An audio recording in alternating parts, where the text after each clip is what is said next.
আসসালামু আলাইকুম এভরিওয়ান। আমরা অনেকে আইএলটিএস স্পিকিং এ 9 পেতে চাই।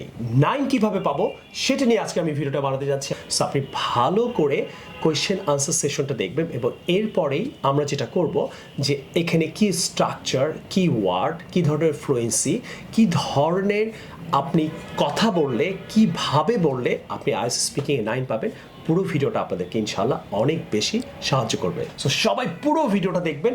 আশা করি এই ভিডিওটা আপনার জীবনের জন্য অনেক চমৎকার একটা আইএলটিএসে ভালো স্কোর করার জন্য স্পিকিংয়ে সাহায্য করবে। আসেন পুরো ভিডিওটা শুরু করি। Hi, my name is Shafin Ahmed. I'll be taking your IELTS speaking test. Are you ready? Yes, sure. Okay.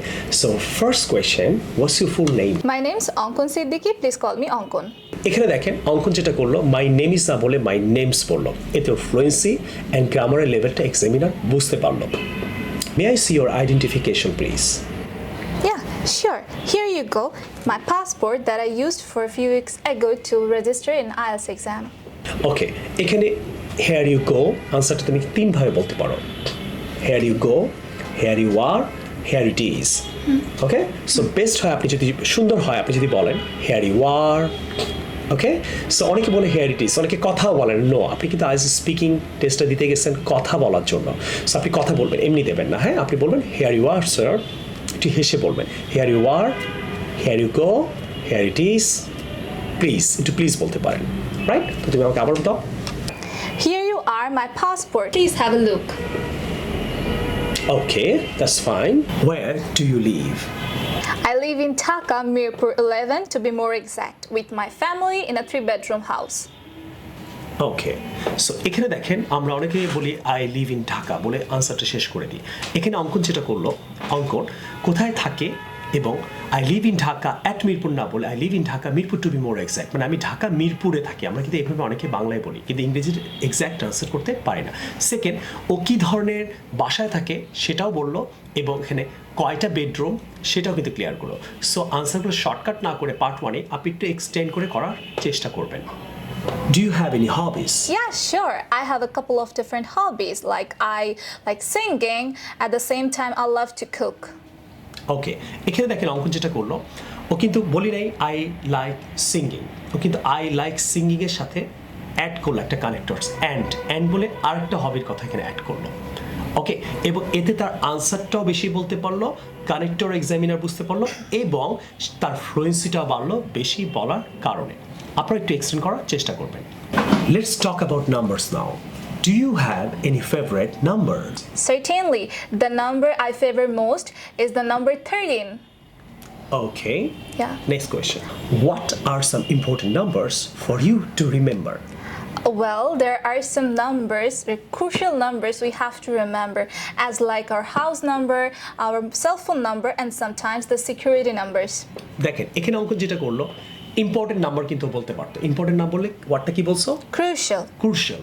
Crucial number এবং আরও কিছু নাম্বার সে কিন্তু অ্যাড করলো যেটা আমরা এক্সামে করি না। আপনি হয়তো বলেন মাই ফেভারিট নাম্বার ইজ 7।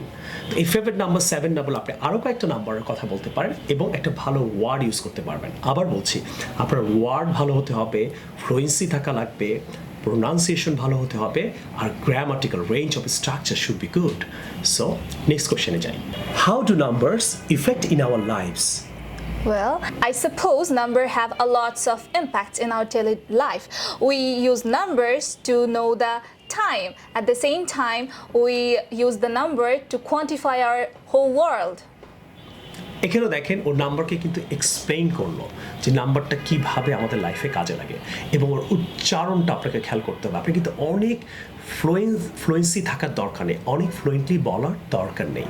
এই ফ্লুয়েন্সি এনাফ আপনি 9 পাওয়ার জন্য আপনি এরকম আরও অনেক 9 ব্যান্ড স্কোর দিয়ে আপনি ইউটিউবে সার্চ দিলে পাবেন, অনেক এক্সাম্পল পাবেন, আরও ভালো ভালো টিচারদের ভিডিও পাবেন যেখানে আপনার অনেক ফ্লুয়েন্সি থাকা দরকার নেই। সেকেন্ড, আপনাকে এক্সটেনশন পাওয়ার থাকা লাগবে, একদম ন্যাচারালভাবে কথা বলার চেষ্টা করতে হবে যেটা আমরা বলছি। If you could choose 2 lucky numbers, what they would be? Yes, if I have to choose 2 lucky numbers, then the one would be 13 and the another would be 19. Because last month on 13, I got a very good news, which is I got scholarship from my university. এখানে আপনি দেখলেন অঙ্কন যেটা করলো সে কিন্তু exactly দুইটা number নিয়ে কথা বললো না, সে রিজনটাও বললো, কারণটাও বললো। সো আপনাকে অবশ্যই আনসারগুলো একটু এক্সটেন্ড করে বলতে হবে। আপনি এক্স্যাক্ট কোয়েশ্চেনের আনসার করে বসে থাকবেন না। নেক্সট কোয়েশ্চেনে যাচ্ছি। নেক্সট কোয়েশ্চেনে যাওয়ার আগে আমি আপনাদেরকে ক্লিয়ার করে দিই, আমাদের কিন্তু এই ভিডিও দেখে যারা কল দেবেন তারা ফিজিক্যাল কোর্সে কিন্তু 50% ডিসকাউন্ট পাবেন আইএলসে। আমরা কিন্তু আইএলস প্রাইভেট কোর্সও করাই, 1-to-1, স্মল ব্যাচেও করাই, আপনি পাবলিক ব্যাচেও করতে পারেন, আই মিন নর্মাল ব্যাচেও করতে পারেন। সো এখনই কল দিয়ে book your seat right now. আপনি অনলাইনেও করতে পারেন, এসেও করতে পারেন। Have you forgotten an important number in your entire life? Well, I'm a little bit embarrassed to say it, but yes, I did. It was my own cell number. I hadn't used it for a very long time, so I had to look it after on my phone to tell the person who asked it for. এখানে দেখলেন অঙ্কন যেটা করলো, সে কিন্তু আপনার কিন্তু gesture poster ঠিক থাকা লাগবে আইএলটিএস স্পিকিংয়ে আপনি যখন টেস্টটা দেবেন, কারণ স্যাডনেসের সাথেও কিন্তু একটু স্যাডনেস শো করলো। সো এই যে আপনার যে ফিজিক্যাল মানে আপনি ফিজিক টক সামটাইমস, আপনাকে it can be serious about it. 1, 2, ও কিন্তু হারিয়ে গেছে এটাই শুধু বলে নেই, ভুলে গিয়েছিল এটাই বলে নেই, ওখানে কিন্তু রিজনও শো করেছে, রিজন শো করেছে এবং পার্সনের কথাটা বলেছে, পার্সনটা গিয়েছিল।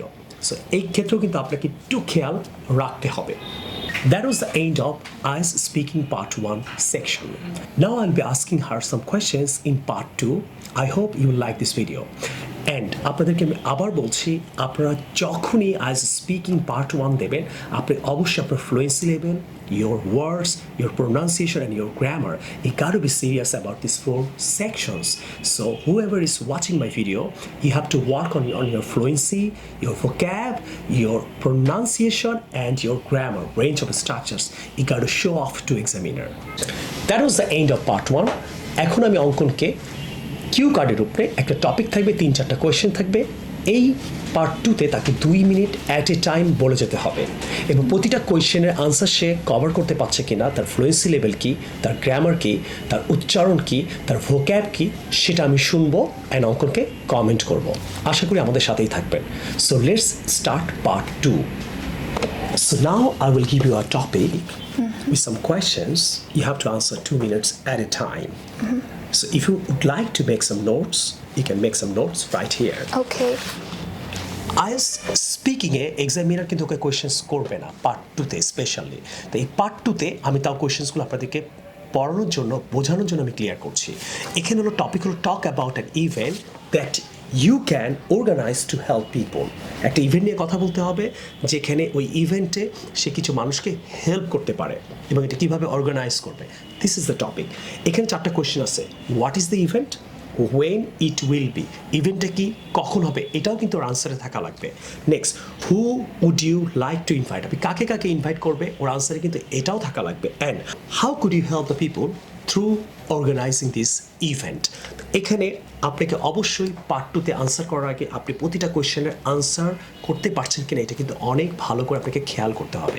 এর জন্য আপনি হোয়াটের আনসার কী করবেন আপনি একটা নোট করতে পারেন, হোয়েন কোথায় হবে এটার জন্য একটা ছোট নোট করতে পারেন, হু কাকে কাকে আপনি ইনভাইট করবেন, এর পাশেও আপনি কিন্তু কাগজে এক্সামিনার আপনাকে একটা কাগজ দেবে অথবা ওখানে কাগজ, পেন্সিল, কলম সব থাকবে, আপনি নোট করবেন। অ্যান্ড কাকে কাকে আপনি কীভাবে এই অর্গানাইজেশনের মাধ্যমে মানুষকে হেল্প করবেন সেটাও কিন্তু আপনার আনসারে থাকা লাগবে। অনেক সময় অনেকে 4টা কোয়েশ্চেন থাকে, হয়তো 3টা কোয়েশ্চেনের আনসার করে 4টা করে নেই। তো আসেন এই কোয়েশ্চেন্সগুলো আপনি কীভাবে ভালো করে করবেন, অর্গানাইজ করে করবেন, ফ্লুয়েন্সি কী থাকবে, ওয়ার্ড কী থাকবে, স্ট্রাকচার কী থাকবে, সাউন্ড কী থাকবে, সেটা নিয়ে অঙ্কনের কোয়েশ্চেন্স আমি লাইভ আপনাদেরকে শুনবো অ্যান্ড আপনাদের ঠিক করে দিব।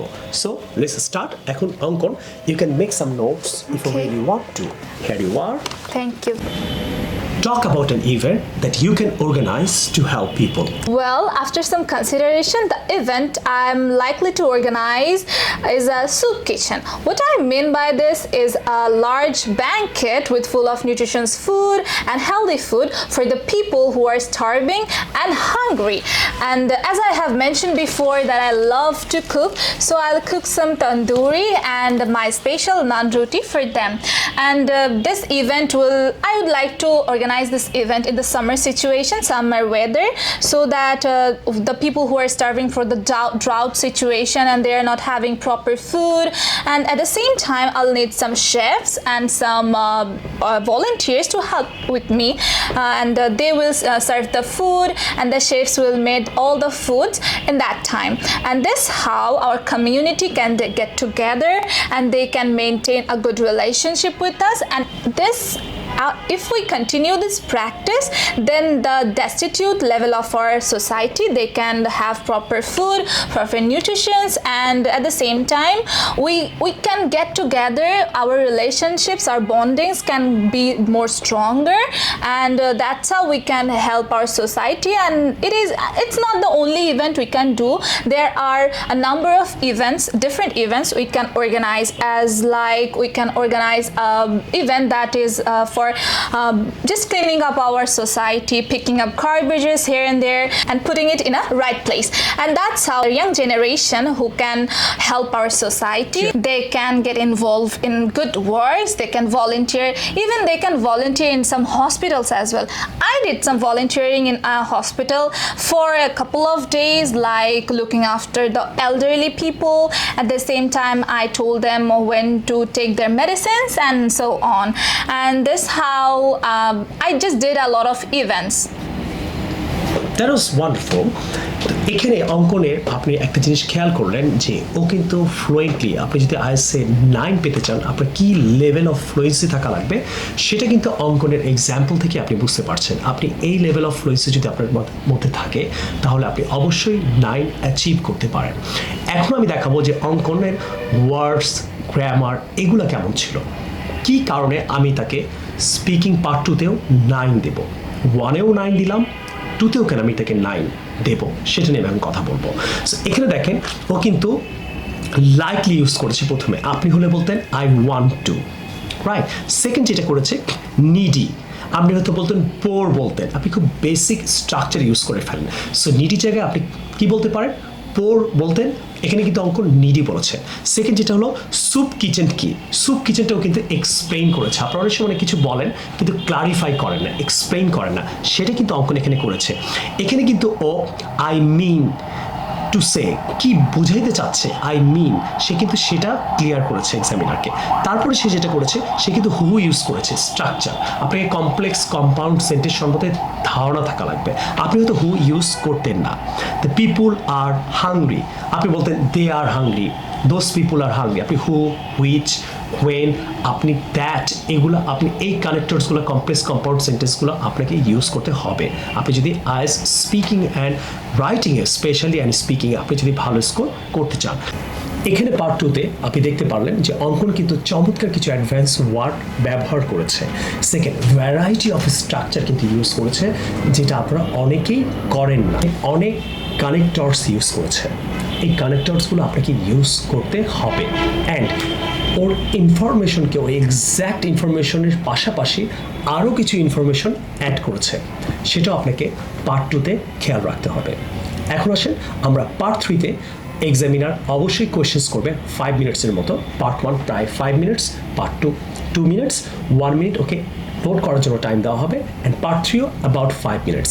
এখানে পার্ট 3তে অঙ্কন কীভাবে আনসার করছে এবং কেন তাকে আমি ভালো স্কোর দিচ্ছি, কি ওয়ার্ড তার, কি ফ্লুয়েন্সি, কি স্ট্রাকচার, সেটা নিয়ে আমরা এখন কথা বলবো। আসেন পার্ট 3টা আমরা উপভোগ করি। How much funding would you need for this event to make it successful?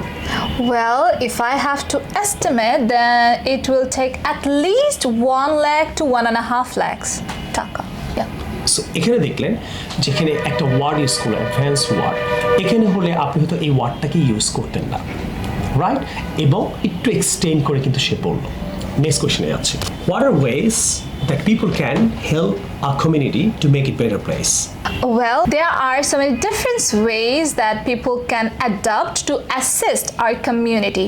Like I have just mentioned in the earlier topic, that if the young generation come across with the solutions like helping the poor people, picking up the garbages and make it clean, neat and clean, like spotless, our society can be more advanced and a better place to live. At the same time, the young people can do volunteerings in the hospitals, as I have mentioned earlier as well, that they can do the basic helps to the elderly people, even they can help the children who needs help. এখানে দেখেন ও কিন্তু স্ট্রাকচারটা দেয়ার দিয়ে শুরু করেছে, যেটা আপনি করতে পারেন। অ্যান্ড ম্যানি ডিফারেন্ট ওয়েস, অনেকে ডিফারেন্ট ওয়ে বলে, এখানে গ্রামার আপনাকে খেয়াল করতে হবে। এবং এখানে কিন্তু কমপ্লেক্স কম্পাউন্ড সেন্টেন্স নিয়েও কিন্তু কাজ করেছে, হুইচ একটা ইউজ করেছে, যেটা আপনাকেও করার চেষ্টা করতে হবে। অ্যাসিস্ট ইউজ করেছে, যেখানে আপনারা হয়তো সারাক্ষণই হেল্প করতে হয়তো আপনি পুরো পরীক্ষার মধ্যে। সো এখানেও কিন্তু ও কিছু চমৎকার কিছু অ্যাডভান্স স্ট্রাকচার গ্রামার ইউজ করেছে, যেটা আপনি স্ক্রিনে দেখতে পাচ্ছেন। আসেন আমরা এখন নেক্সট কোয়েশ্চেনে যাই। How can government motivate citizens to be more helpful in their communities? Authorities can run more campaigns like ads on TV, ads on social media, and this how they can encourage the people to donate more. And they can also provide some incentives like scholarship and grants to the student who are donating more in their society's thrive. এখানে দেখেন ও গভর্নমেন্টের জায়গায় আপনি হয়তো বারবার government বলতেন, সেখানে কিন্তু ওয়ার্ডটাকে রিপিট না করে বলছে অথরিটিস। আরেকটা করেছে লাইক একটা এক্সাম্পল দিয়ে সে ক্লিয়ার করেছে। এবং এখানে দেখেন ম্যানি না বলেও কিন্তু ভেরিয়াস বলেছে, যে আপনি হয়তো শুধু ম্যানি করতেন, এখানে ওয়ার্ডটাও আপনাকে খেয়াল করতে হবে। নেক্সট, আচ্ছা এখানে দেখেন একটা হু অ্যাড করেছে। সো আপনাকে সেন্টেন্সকে আবার বলছি কম্পাউন্ড, কমপ্লেক্স, হ্যাঁ আপনাকে এই ব্যাপারটা খেয়াল করতে হবে। আপনাকে variety of structure and word অবশ্যই আপনার আনসার থাকা লাগবে, এবং আনসারটা যেন লজিক্যাল হয় এবং আনসারটা যেন আমি এক্সটেন্ড করে করতে পারেন, যেটা সে করেছে। আমরা এখন নেক্সট কোয়েশ্চেনে যাব। Many people give lots of money to the charity. Is it always good? That's a very interesting question. Although it is good to donate money in a good reason, like helping the environment and the animals. But in my opinion, I don't think it's just to be okay to donate a lot of money to a charity. It is more effective if they do the volunteering work, just be by themselves, do some works and the physical things. Wow, এখানে দেখলেন অঙ্কন কিন্তু খুব চমৎকার করে কিছু variety of structure and word use করলো, যার ফলে কিন্তু ওকে আমি 9 আউট অফ 9 দিতে বাধ্য হচ্ছি। ওয়ার্ডগুলো কী ছিল? ফর এক্সাম্পল ও কিন্তু অল দ্য ইউজ করেছে, আপনি হলে ইট ইজ গুড টু বলতেন। ডোনেট ইউজ করেছে, আপনি হয়তো গিভ বলতেন। এখানে দেখেন গুড কজ একটা দেখিয়েছে, এবং এখানে একটা লাইক একটা এক্সাম্পল দেয়, ও কিন্তু একটা এক্সাম্পল সেন্টেন্স এখানে আনার চেষ্টা করেছে, লাইক বলে এক্সটেনশন করেছে। এবং এখানে কিন্তু charity is a good word, so she try to use variety of structures and grammar as well.